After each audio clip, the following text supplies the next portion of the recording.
மதச்சார்பற்ற ஜனநாயக முற்போக்கு கூட்டணியில் மார்க்சிஸ்ட் கம்யூனிஸ்ட் கட்சி தொடர்ச்சியாக பயணித்து வருகிறது. வரக்கூடிய 2026 சட்டப்பேரவை தேர்தலிலும் மார்க்சிஸ்ட் கம்யூனிஸ்ட் கட்சி திமுக தலைமையிலான மதச்சார்பற்ற ஜனநாயக முற்போக்கு கூட்டணியில் சேர்ந்து தொடர்ந்து தேர்தலை சந்திப்பது என்று ஏற்கனவே நாங்கள் முடிவெடுத்து அறிவித்திருக்கிறோம்.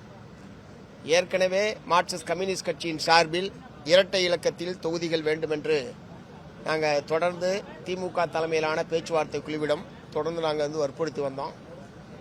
திராவிட முன்னேற்ற கழகத்தின் சார்பில் புதிதாக பல்வேறு கட்சிகள் சேர்ந்திருக்கக்கூடிய நிலையில் அந்த மாதிரி கூடுதல் தொகுதிகள் தருவது சிரமம், நீங்கள் தொகுதிகளை குறைத்துக் கொள்வதற்கு முன்வர வேண்டும் என்று தொடர்ந்து அவங்க வற்புறுத்திக்கிட்டு இருந்தாங்க.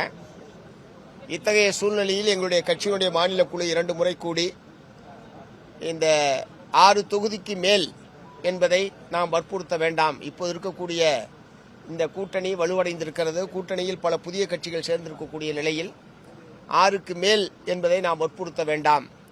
கடந்த 2021 சட்டப்பேரவை தேர்தலில் போட்டியிட்ட 6 என்கிற எண்ணிக்கையை பெறுவதற்கு பேச்சுவார்த்தை குழு முயற்சிக்க வேண்டும், கட்சி அதற்கான முயற்சிகளை எடுக்க வேண்டும் என்றுதான் எங்களுடைய மாநில குழு எங்களுக்கு அதிகாரத்தை அளித்திருக்கிறது.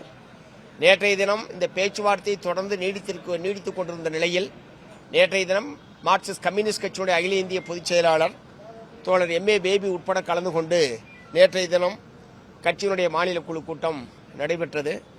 மாநில குழுவும் 6 என்ற எண்ணிக்கைக்கு நாம் உடன்பாடு செய்து கொள்ளலாம் என்கிற முறையில்தான் நேற்றைய தினமும் மாநில குழுவிலே ஒரு இறுதியான முடிவு என்பது எடுக்கப்பட்டிருக்கிறது.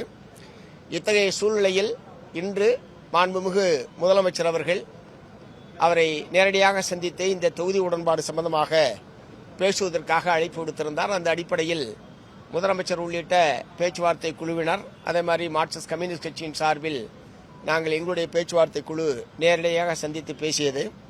மாண்புமிகு முதலமைச்சர் அவர்கள் அவர்களுக்கு இருக்கிற தொகுதிகளை ஒதுக்கீடு செய்வதில் ஒரு பெரிய அணி, அதிகமான கட்சிகள் இருக்கிறது. ஆகவே தொகுதிகளை ஒதுக்கீடு செய்வதில் இருக்கக்கூடிய சிரமங்களை எங்களிடத்திலே பகிர்ந்து கொண்டார். ஆகவே மார்க்சிஸ்ட் கம்யூனிஸ்ட் கட்சி இந்த அணியில் நீடிக்க வேண்டும் என்று நாங்கள் விரும்புகிறோம். அதே நேரத்தில் இந்த 5 என்கிற எண்ணிக்கையை ஏற்க வேண்டும் என்பதை மாண்புமிகு முதலமைச்சர் அவர்கள் கேட்டுக்கொண்டிருக்கிறார்கள். 6 என்பதற்குத்தான் எங்களுடைய மாநில குழு அனுமதி எங்களுக்கு ஒப்புதல் தருவதற்கு அனுமதி வழங்கியிருக்கிறது. 5 என்பதை இப்போது நாங்கள் உடனடியாக ஒரு முடிவுக்கு வருவது சிரமம் என்பதை நாங்கள் சொல்லியிருக்கிறோம்.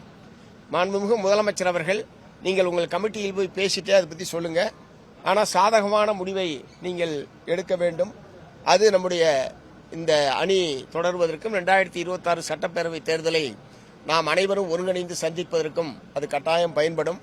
ஆகவே நீங்கள் இந்த 5 என்கிற எண்ணிக்கைக்கு ஒத்துழைக்க வேண்டும் என்று கேட்டுக்கொண்டார். முதலமைச்சருடைய கருத்தை கட்சியினுடைய மாநில செயற்குழுவில் விவாதித்து அதனுடைய முடிவு என்ன என்பதை நாங்கள் உரிய முறையில் தலைவருக்கு செய்திகள் அனுப்புகிறோம் என்பதை சொல்லியிருக்கிறோம். மாநில செயற்குழு கூடி இந்த முதலமைச்சர் இப்படி வேண்டுகோள் விடுத்திருக்கிற நிலையில் அதை ஏற்பதா எப்படி என்பது சம்பந்தமாக நாங்கள் முடிவெடுப்போம் என்பதை தெரிவித்துக் கொள்கிறோம்.